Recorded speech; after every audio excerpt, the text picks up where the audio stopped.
We tried to actively investigate Anita's case for the past few years, and finally, with the help of cold justice, we were able to move forward and regain focus. Due to the resources, logistics, planning, and experts they were able to provide, we were able to obtain an arrest warrant for Nichole Rice.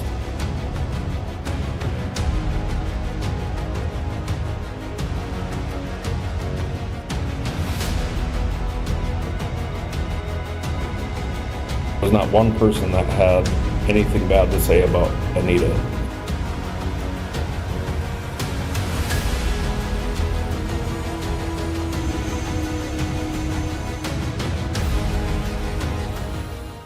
Hello everyone, and welcome back to another live stream with me, Grizzly. This is Grizzly True Crime, and today we're going to start watching a trial that is 17 years in the making.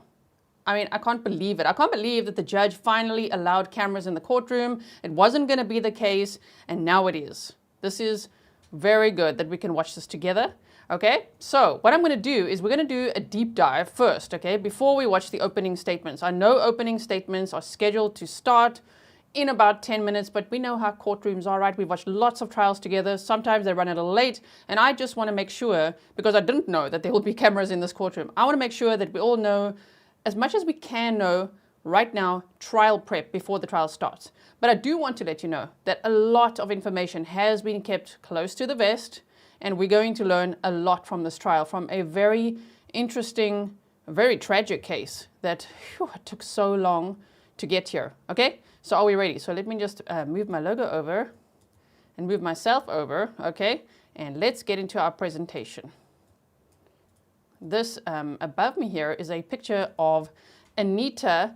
Now, we would pronounce it in South Africa as Knutson, or even in German it would be like Knutson.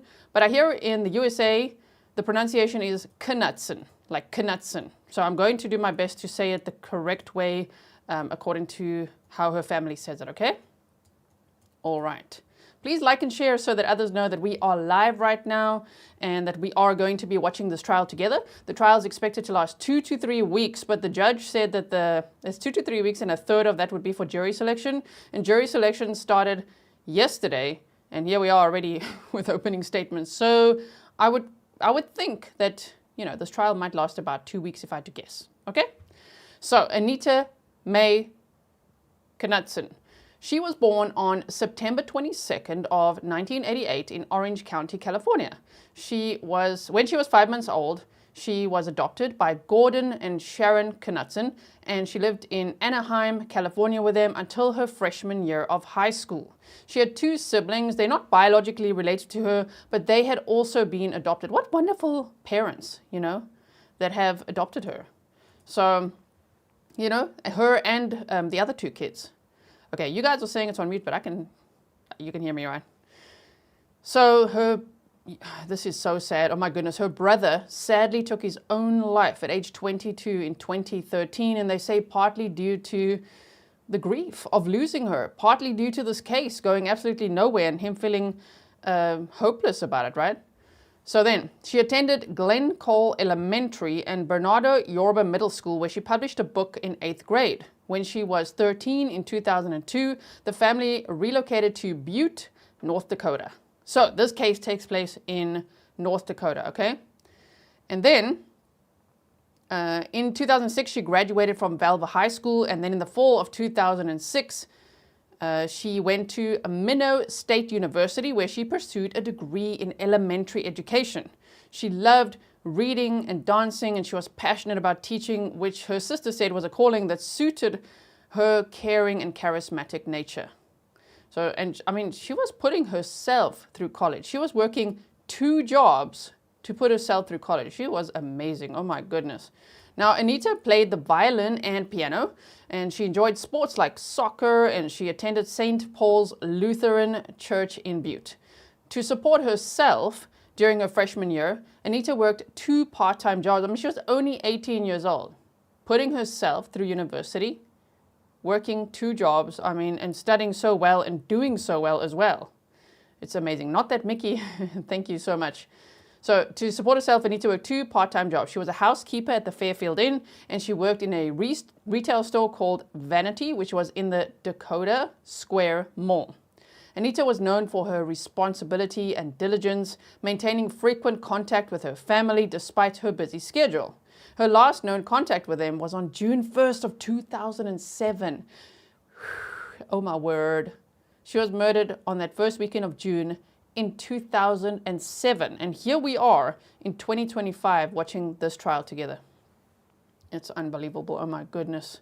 What a case. She last sent text messages to a friend on, we'll get more into that, on early June 3rd of 2007. She was described as vibrant and kind, and she had a knack for making others feel valued. On June 4th of 2007, Anita was found stabbed to death in her apartment in Minot. She was only 18 years old. Her case remained unsolved. This was a cold case for 15 years. I cannot imagine what her family has been through. On March 16th of 2022, her roommate was arrested and charged with her murder. Nichole Rice, formerly Nichole Thomas, is now on trial for her murder starting today. Opening statements is scheduled for today, okay?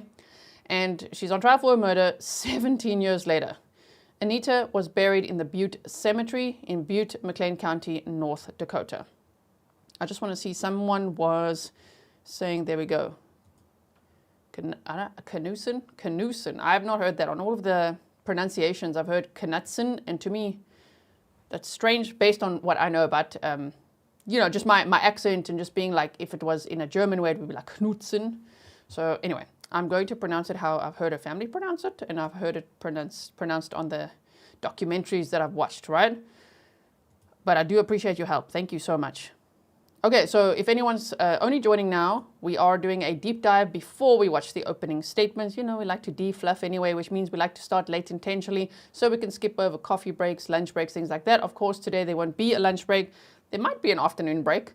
Who knows? But it's pretty much opening statements today because they're starting at 1 p.m. Central Time. All right, so Anita, 18 years old, she had an apartment with Nichole Thomas, now Nichole Rice. Nichole Rice is on trial, right? And Nichole Thomas was 19 years old, and Nichole said that she was at her parents' house in Russo all weekend. She later changed her story, saying she was at a bar. We'll get more into that. I just wanted to show you a couple of pictures just of where the apartment was. And this was on the 2000 block of 4th Street. It's like northwest Minot in North Dakota. So they said it's like typical student housing there as well.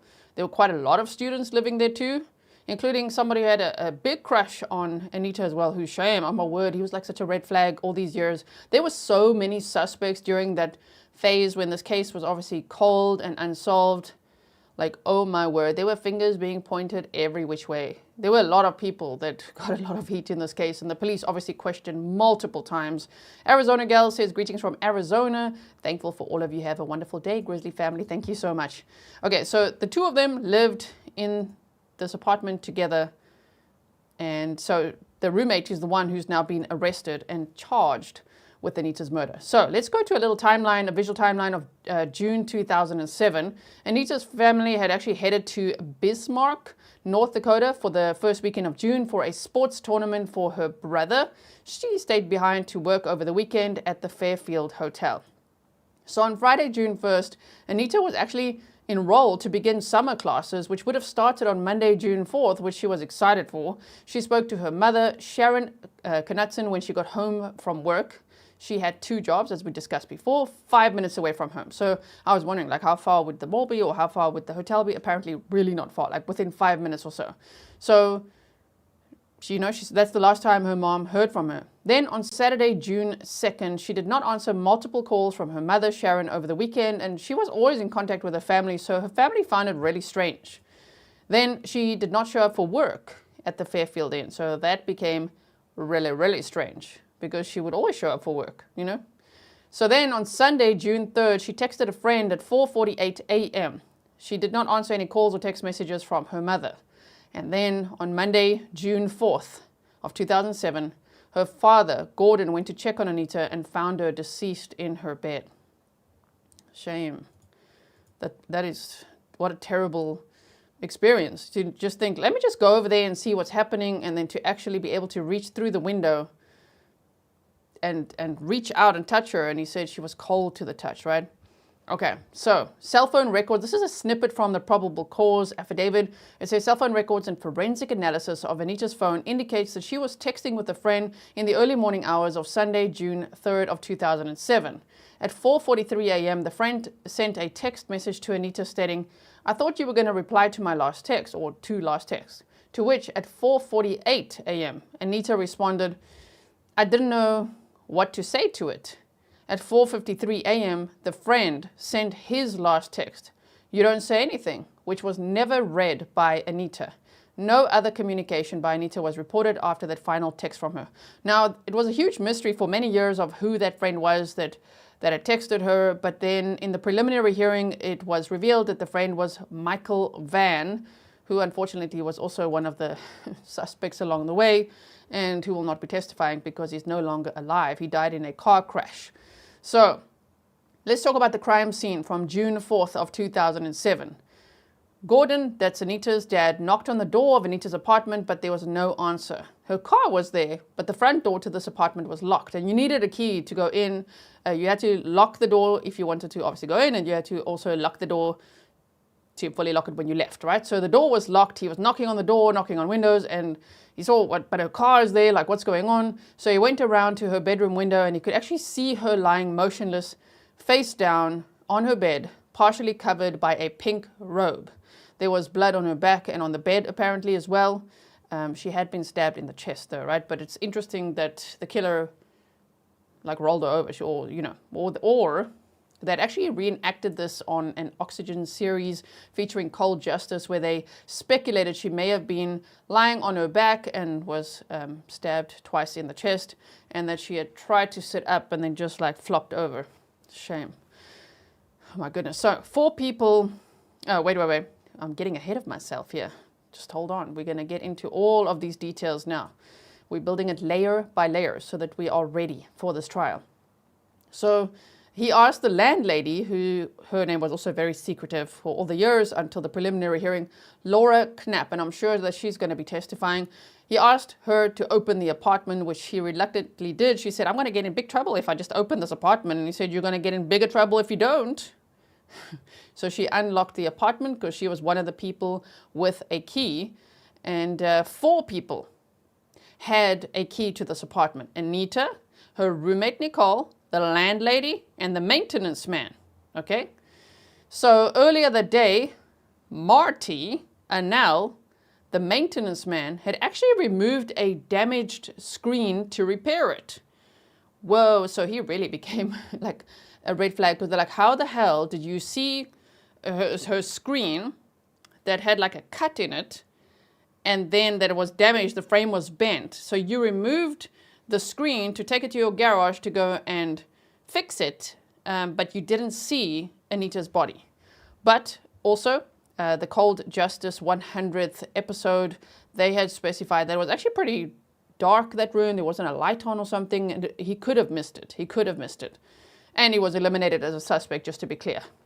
And he also sadly died. He took his own life a year after Anita's murder, which, didn't help the suspicion that was already surrounding him at the time. Evie says, "Keep going, Gisela, I'm always lurking." Thank you, Evie, for the encouragement. I appreciate that. Okay, so Marty, just so that you start knowing the names, Laura would be the landlady. I'm hoping we see her testify. And then Marty was the maintenance man, right? And he is the one who had taken the screen to repair it. And he actually repaired that screen. He was busy working on it in the garage. And they say that in that same garage, which was like his workshop, is where he took his own life a year later. My goodness. Someone called Snark Pool. Welcome to Grizzly Supporter. Now, Anita had 2 stab wounds to her chest. One to her right lung and the other to her heart. It was the one that lacerated her heart that was the fatal one, of course, right? And she had no defensive wounds either. So it's as if her killer attacked her literally while she was sleeping. Now, there was no evidence of a robbery or sexual assault. Anita's cell phone and a pocket knife was found in the bedding on her bed. Now, I'm showing you screenshots of the knife that was found on the bed.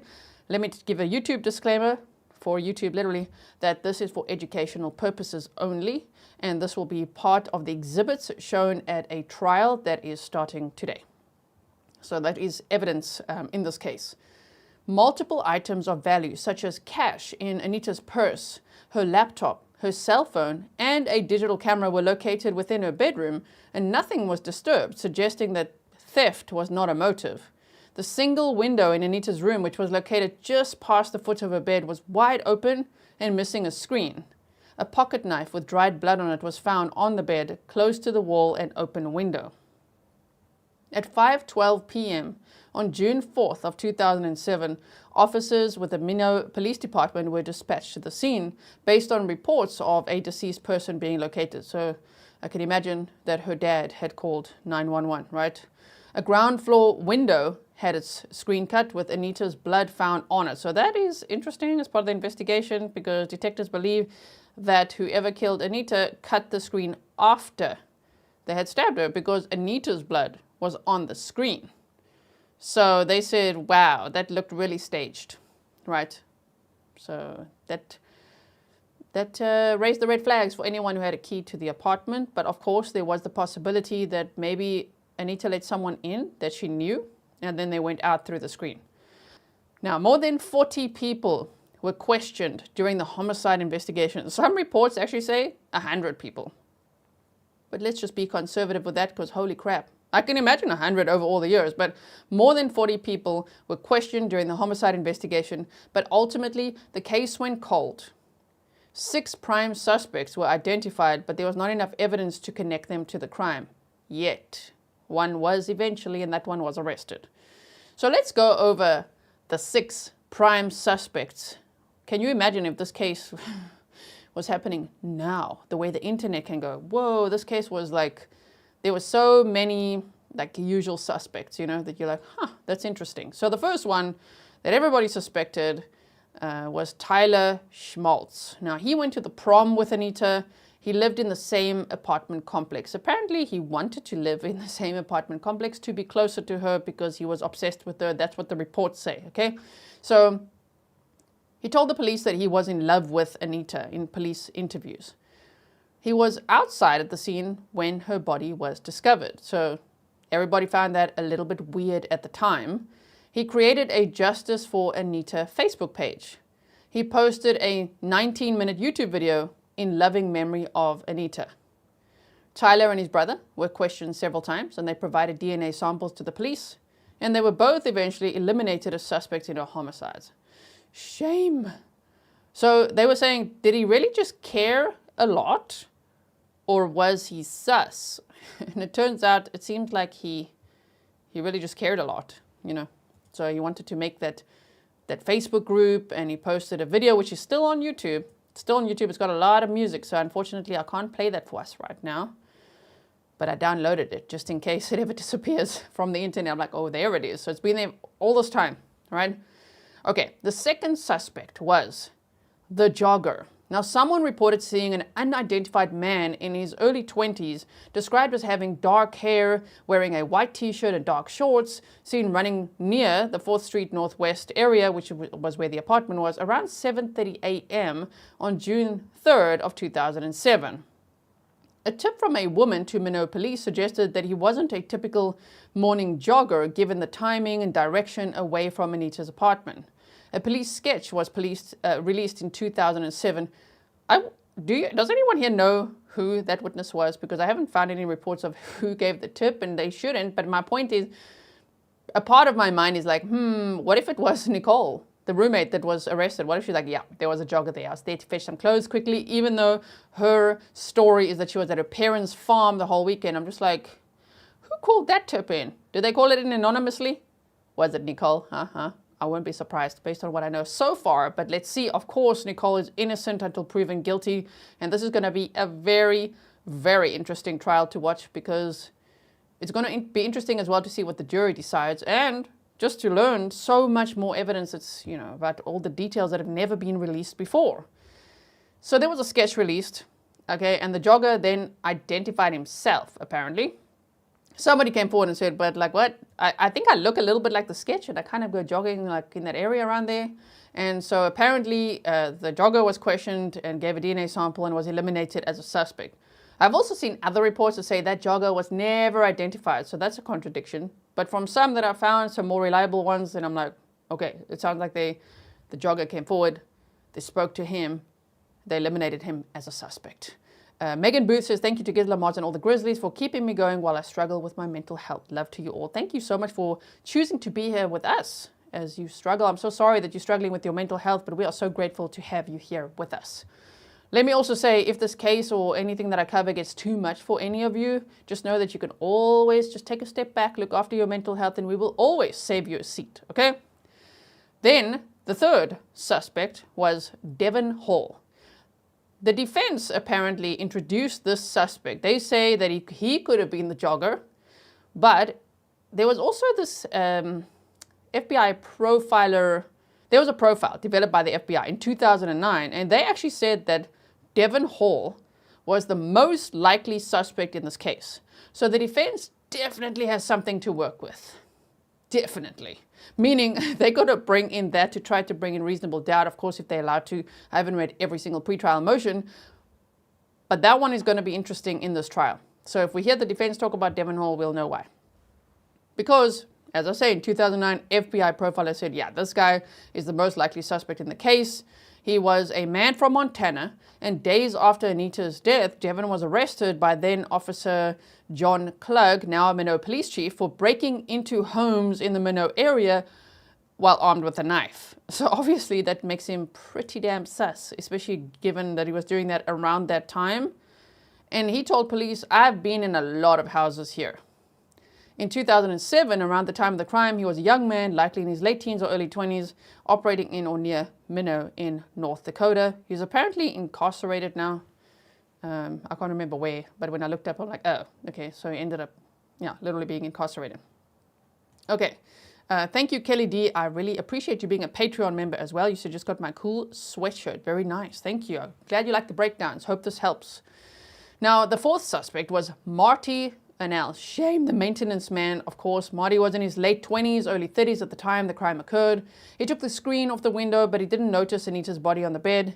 He also had a key to the apartment. He might have thought she was sleeping as well, but he claimed that he didn't see her. He was just looking at the screen. So he also had a key to the apartment. Police questioned him several times. He gave police a DNA sample.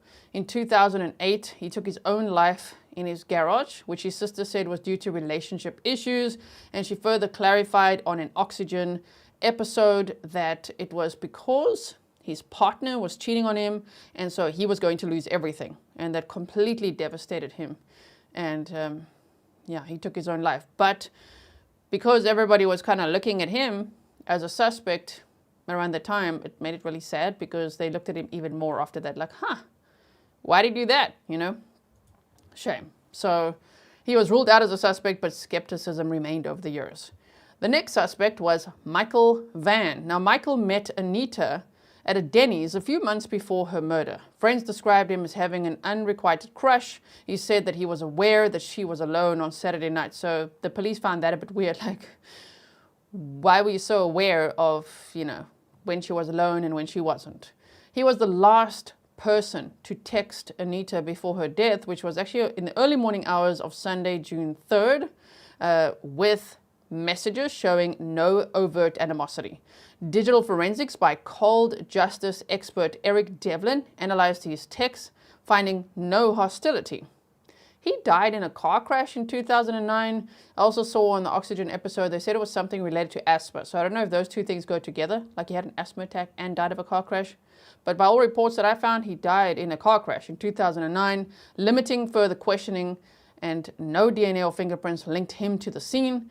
And he was ruled out by investigators with cold justice. Kelly Siegler's team, which I'm going to tell you more about, concluding his interest was harmless and he lacked access or a strong motive. 2 Blue Crayon says Minot, not Minot.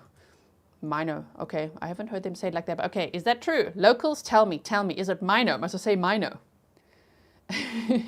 All right, so Nichole Thomas Rice. Oh, wow. Okay, Nichole told the police that she was at her parents' farm in Russo the whole weekend from Saturday morning until from Saturday morning until Monday morning when she had to go to work.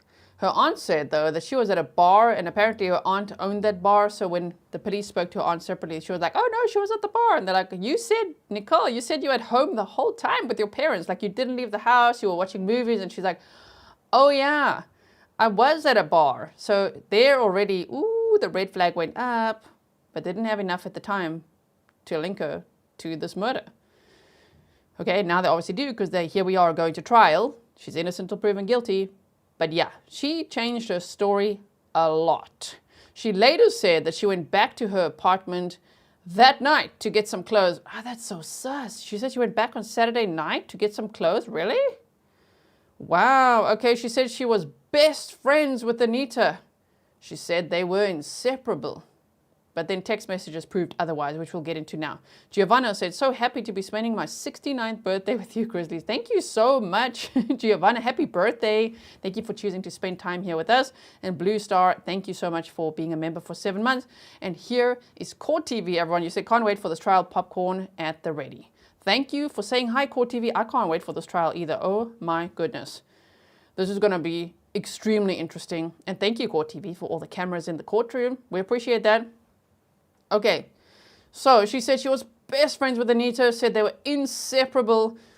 I mean, why does she have to lie like that? Right? Okay, Pernil says, my not. My not? Wow, just so we can close that. Oh, no. My not? Interesting.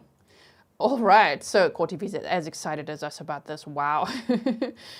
So, but friends said that no, this was a tumultuous friendship, that Nichole wanted Anita out of the apartment, that Anita felt unsafe around her, and that Nichole was more concerned about a potentially missing pink iPod than her friend's horrific murder. Like, after finding out that her friend was murdered in her apartment as well, right? Because she was a roommate. She was like, oh, that pink iPod better not be missing. And they were all like, what? That's your concern right now? I mean, that is really shocking. Police discovered angry text messages between Nichole and Anita, which contradicted her version of the friendship. Anita told her family that Nichole would bring males over to the home and would leave them there alone with Anita in the house, like bring them over and then probably go out to work or college or whatever, and then just leave the males there, which Anita's family found a bit strange, you know. And so her DNA could not be excluded from the murder weapon, and her stories to the police were inconsistent. According to an ex-boyfriend in 2008, a belligerent, drunk Nichole confessed to killing Anita. Oh, wow. So she was super drunk and confessing to killing Anita. And then when she was sober, that ex-boyfriend tried to get her to confess again, and then she just got angry. Okay, so now I've got some screenshots from Oxygen and from KX News just to show some of the text messages that Nichole had sent to Anita. Now, Nicole's the one who's going to be on trial starting today. She said, Kay, so next time you leave, and don't plan on coming back in the morning, and lock your door, because God knows I'm dying to get in there. Shut the, I can only imagine that says effing alarm off, so I don't have to listen to it all morning when I can be sleeping. And just for the heads up, my dad and I are going to talk to the landlord ASAP and see what we can do, because honestly, I have no idea what I did to you to make you all of a sudden be all weird on me. But I'm going to tell you right now, I sure as hell ain't going to put up with it till December. This sucks, and I may sound like a bitch, but what goes around comes around. Ooh, this tone. Now, you know, if she had absolutely nothing to do with it, that's one thing. But now she's the one that's going to be on trial. They're probably going to bring up so many more text messages. These are just a few glimpses we have, right? She said, are you going to move out or am I? If we can get out of this lease, if one of us leaves. That was sent on the 22nd of April of 2007. Remember that Anita was murdered over the first weekend of June of 2007. She said, this is causing me problems with my family because my stress level is very high on the subject. Seriously, what did I do to you? I ain't ever home. You pretty much have the effing place to yourself, for Christ's sake. And then she also, let me read the blue ones quickly, where she said, I'm going to smash your door down. You need to make sure your alarm clock is shut off. And she said, things shouldn't have gotten like this in the first place, but I didn't do crap to deserve this. But whatever, I'm done discussing this. And then, allegedly, shortly after the murder took place, that was on the 4th of June of 2007, at 5:34 p.m., she said, "What does your mom want my number for?" Interesting. Okay, so now, wait, I wanted to tell you something else. What was it? Oh yeah, I wanted to tell you that on that Oxygen documentary with featuring the Cold Justice team, they said that Anita used to get really annoyed with Nichole's aquarium. I think they said it was like the sound it was making, so she would turn it off. And then Nichole's pet fish died. And they think that that could have been like the last straw for Nichole. She was already very unhappy with her roommate. And one can be unhappy. Don't kill people though. You know, that's not the way to resolve conflict. Now, friends said that Anita and Nichole met in high school. Nichole was apparently an avid hunter, and some said that they always suspected Nichole as Anita's killer. Anita was popular, beautiful, and got a lot of attention. A friend said that Nikki was very jealous of the attention that Anita got. Before she was murdered, this is a quote that I heard also from the Oxygen documentary about this case featuring Cold Justice, where they said they had a friend on the phone, right? So I'm quoting from that. Nikki was very jealous of the attention that Anita got. Before she was murdered, Anita hated being there. Nikki was awful.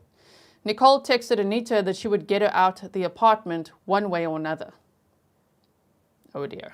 It's like, I'm going to get you out of this apartment one way or another. Okay. Anita's family said that she told them that she was going to stay in the apartment. You know, she was thinking about leaving, but she's like, no, why should I? This is my apartment as well, you know, and they have this lease, and she's going to stay. And that was about 2 weeks before she was murdered. She told her family that, right? Nichole apparently told friends that she wondered if her rent would be cheaper now since her friend was murdered in the home. Oh my word, that is so insensitive. If she said that, because this is just based on media reports, holy crap.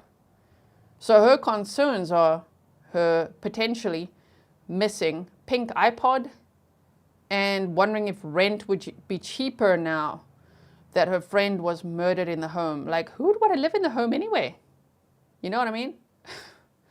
Sure, that shocked me. Nichole's mother, Jody Thomas, who also confirmed her daughter's alibi, saying, yeah, she was with me the whole weekend, yep.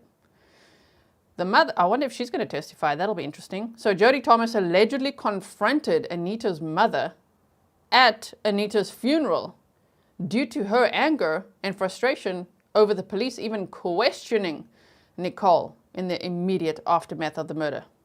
Imagine gate crashing Anita's funeral and being Nichole's mother and bulldozing your way in there to fight with the grieving mother. I mean, that's hectic. Joe Drive, thank you so much. So, did we read all of this? Yeah, we read about the mother. So now Nichole is a 37-year-old single mom, on trial for her friend's murder. And I think they also interviewed her multiple times. So I wonder if we're going to see her police video interviews. Now, on April 9th of 2013, Daniel, Anita's brother, took his own life at the age of 22, partly due to the grief of losing his sister, Anita, and her case going cold. That is so sad. He was born on May 23rd of 1990, and he was adopted by Gordon and Sharon Knutson when he was 4 months old. He graduated from Velva High School in 2008. He loved sport, baseball, football, played the saxophone, and he was honored as the homecoming king in high school. Daniel was employed by area farmers and beekeepers in the area until joining the oil industry. Before he died, he was employed by First Choice Energy as a production tester. So here's a picture of the family as well. It's Sharon, Gordon, Anna, Anita's sister, and Anita, and her brother Daniel as well. So on the top right, it says, in memory of Anita and Daniel Knutson. Sadly, Anita was taken from us on June 4th of 2007, but that person also took her brother Daniel the same day, even though he lived on this earth until April 9th of 2013. Both were so loved. We miss them terribly. Oh my word, this poor family in shame. That is just absolutely devastating. Okay, so now let's talk about cold justice. helping the investigators out because, yeah, the case was cold for 15 years. Okay, so in 2021, Minot, is that I'm supposed to say it? Minot Police, partnered with Cold Justice in the hope that the cable documentary series Resources and Expertise could reinvigorate the investigation. Kelly Siegler, a former Harris County, Texas prosecutor with extensive experience in murder cases, joined the investigation as the Cold Justice team tackled it as their 100th case. And her team brought fresh perspectives, resources, expertise to the investigation. They reviewed voluminous evidence, re-examined suspects, and utilized advanced forensic techniques such as retesting DNA evidence. The suspects that they focused on included Nichole Thomas, later Nichole Rice, Knutson's roommate, Tyler Schmaltz, a high school acquaintance. We just went over these with an apparent infatuation with Knutson. Michael Van, who had texted her before her death, and Marty Arnell, the apartment maintenance man who took his own life a year after the murder. Okay. So this really changed the case. This really helped. Siegler's team ruled out Tyler Schmaltz as a harmless crush and found insufficient evidence to link Marty Arnell to the crime. That's the maintenance man, shifting attention to Nichole, Anita's roommate. The investigation honed in on inconsistent statements from Nichole Rice, as well as an alleged drunken confession reported to police by Rice's ex-boyfriend. According to court documents, Nichole allegedly confessed to killing Anita while belligerently drunk at parties between 2008 and 9. So I wonder if it was like more than once. There was more than one person that said it as well, and saying, "I did it." The ex-boyfriend said he did not pursue it further at the time. Kelly Siegler's involvement provided logistical support, expert consultations, and a structured approach that helped the Minot PD refocus their efforts. Chief Klug credited Cold Justice with enabling them to pull together existing information and pay attention to fine details which had been challenging due to prior staffing and timing constraints.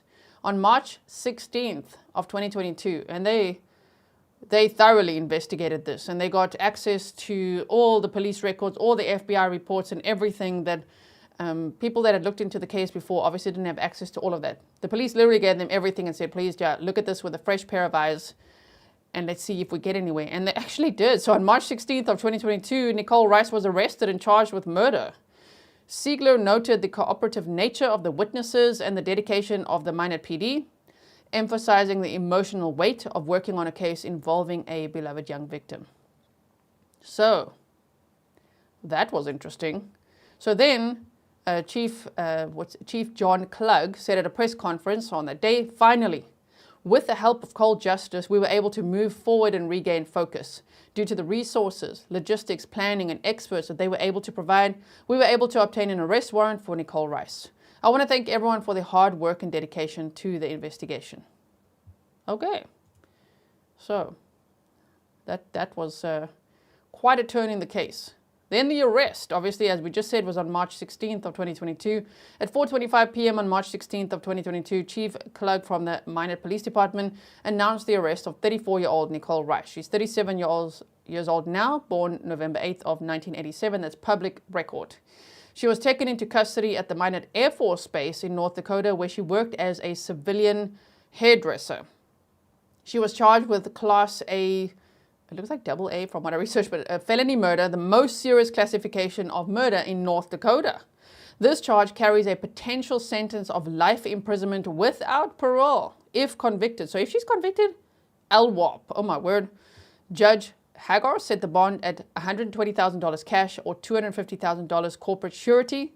She posted the $120,000 cash bond within about 30 minutes of her initial hearing's conclusion on March 17th of 2022 and was released from custody that evening. So she has not been in jail this entire time. So if you see anyone asking that throughout this trial, has she been in jail this whole time? No, she's been at home waiting for this trial. Obviously, there's been many hearings and things in between, but yes, she posted bond. Her bond conditions included not committing further crimes, obviously. Okay, appearing in court as directed, having no contact with Anita's family, maintaining contact with her attorney, not leaving North Dakota without permission, notifying the court of address changes, and providing a DNA sample. Sure, she must have gotten it right. Okay, so North Dakota versus Nichole Rice. This is the trial that we're about to watch. A gag order has been in place for a long time now, so many details of the investigation have been kept close to the vest. So we're going to learn a lot, right? Opening statements starting on, it's actually March 18th, not 17th. 17th was jury selection. Today is March 18th of 2025, and opening statements will start today. There are 12 jurors and 4 alternates. The trial is set to last 2 to 3 weeks. It's taking place in Grand Forks County, North Dakota. The judge is Richard Hagar. Prosecutors are Assistant Ward County State's Attorneys Tiffany Sorgan and Christopher Nelson. We'll see if they are still the same ones. Sometimes what's reported, then we see the trial and we're like, oh, it's a different one. So we'll have a look. The defense, initially, Philip Becher was the lead attorney handling the preliminary hearing and early motions, but he left the firm by November 1st of 2024. Then William Bill Sand has taken over as the primary defense attorney. The state plans to call 20 witnesses, and the defense could call anywhere from 5 to 10 people. So, I don't know, that sometimes, when they say the state plans to call 100 witnesses, we're like, whoa. So 20, I can understand why they said this trial is expected to last 2 to 3 weeks. Now, Anita's dad had actually planned to go fishing with her in the summer of 2007, and after her murder, the grief was just so overwhelming. He actually got rid of all the fishing equipment. Her sister, Anna, who was 15 years old when Anita was murdered, said, for some reason, it always seemed like no matter who she was talking to, she made them feel like the most important person in the world at the time. Shame. Her family will be attending the trial. I saw on Facebook that they had been raising funds to attend the trial and that they will be there, even though they said it will obviously be very difficult for them. So I hope that they know that we have got their backs. And yeah, I really feel for them. And after such a long time as well. It's in one way a bit of a relief, but in the other it must be just so nerve-wracking, right? So if you want to, you can like and share with the hashtag Justice for Anita Knutson, right? Okay, so that is our overview of the case. And now, let me see, did they start already? What is happening? Okay, so we are now waiting for them. Is that so? Wow, I just want to just double check this. They were supposed to start. What are they doing? Okay, wait. Now you're going to hear me typing. Welcome, yes, to all the locals. Oh, wow, they've delayed it. Shh, they've delayed it by like an hour. But what's the time now? Central time, Central time. Let's have a look. 1:30. They're supposed to start at 1 Central time. You see, there's already a delay, everyone. There's already a delay. Okay, so let me just quickly see what people are saying. They're still working on a jury. Yesterday they said they seated a jury and that they would be kicking off with opening statements at 2 p.m. Eastern. You know what? You know what? So shall we meet again? Shall we meet again? I'll fix up the stream in the beginning with all its sound issues, and then we'll make a new one to start with opening statements, and this will be trial prep. How about that? Aaron says, I could listen to you type all day, Grizzly. Is that so? Because we don't have that much to go over now. We've gone over everything. And there I was, powering through, thinking, yeah, we're going to start this trial right now. I thought we were going to be late, a little bit late, and we'll have to catch up. But nope. You see, we like to start later. Why? Because then we could defluff. Okay. So, let me quickly... Yeah, what I'm going to do is I'm going to say goodbye for now. I'm going to clean up the stream. I'm going to set up another stream. So please make sure that you meet me over there, okay? Look out for it because I still need to make that for you now. Look out for it. It's going to be up in the next 10 minutes. You'll see it, okay? So, and then we will meet. I might even make it just slightly later than them just to make sure that we actually start when they start. I'm looking forward to that because it's going to be opening statements. Right? At least we did trial prep now. Also, the probable cause affidavit that I've got so far, thank you to Grizzly Cat for sending me that, is 3 pages, but each page so far that I've seen is a repeat, and so it's just 8 points, and we went over majority of that in this trial prep episode. Are you ready to play hide and seek, everyone? Which means please come and find me. I'm going to say goodbye. I'm going to make a new stream for us, and I will see you there in 5 to 10 minutes. Stay safe, everyone.